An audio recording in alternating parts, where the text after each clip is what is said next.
How's everyone doing? Very good. So, this story starts about 4 years ago. I'm on my moped.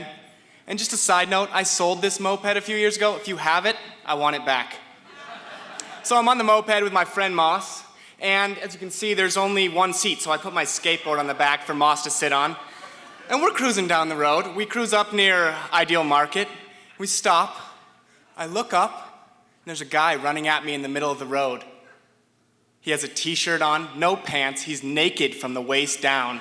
He's bleeding out of his knees, and his head is kind of brown. And he comes up and he grabs the front of my moped, and he starts yelling, "Let me in, let me in, let me in." I'm freaking out. I back up. The skateboard falls on the ground. He grabs it like he's going to hit my friend Moss. The next thing I know, I see about 6 cops come in and drill him to the ground, strap him down to a stretcher, and put a bag over his head. Long story short, the cops came to me. They said, "Are you okay?" I said, "I was about to hit him." They said, "Good thing you didn't. He had his own feces rubbed over his entire head." So I didn't have a camera and I have no pictures. Here's an artist's rendition. Moving on, a few years later, I'm in Israel. I'm living in Tel Aviv, and there's a war going on. I had a bomb shelter in my apartment for the strange case that a bomb would be shot at it. So every morning I would go out onto my beautiful balcony and look in the sky to see if I could see the puffs of smoke where these rockets were shot out of the sky. One morning I came out onto my balcony and I looked to the left and I see a black thing falling out of the sky. It was a piece of shrapnel falling out of the sky from one of these rockets that had been blown with the Iron Dome that you all paid for with your tax money. So I did have a camera, and it was this guy right here, my iPhone. I didn't get a picture of the shrapnel, but I did get some amazing pictures, and I created some amazing memories. And this is what this talk is about, capturing memories, and capturing memories that last. So here's one that I captured. This is like Pearl Street Mall here, but those are some young kids about my age that are fighting a war. So I captured some amazing memories, and I thought to myself, why am I doing this? Why am I taking these pictures?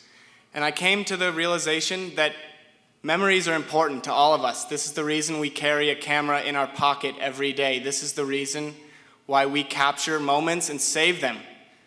But what are we capturing these days, and why? This is a photo that my mom took of me a few years ago. And this is an amazing memory. This is a memory that I can hold in my hand. I can touch it. I can feel it. I can take a picture of it with my iPhone. So, what are we viewing our memories on these days, and why? And is this going to be around? Is this computer still around? Am I able to view something that I put on this computer? I probably wasn't even alive when this computer started. So I've started using this stuff. I don't know if you recognize it. It's called film. And this is one of the only ways that I know that I can make a memory into a tangible thing that I can hold in my hand. I have a question. How many of you have ever printed out an iPhone photo? This stuff makes me think. It makes me care about what I'm capturing and think about that memory. This stuff is crazy. So, it makes me think about time and how long are these memories going to last that I'm capturing with my iPhone? Am I going to be able to view that picture of the people with guns in 10 years, 20 years? What interface am I going to have to even view that? And are my kids going to view it? I don't know. So I'm making something physical, something that I can touch, something that I can feel. And this isn't going away, unless I guess I have a fire in my house, but I hope I don't.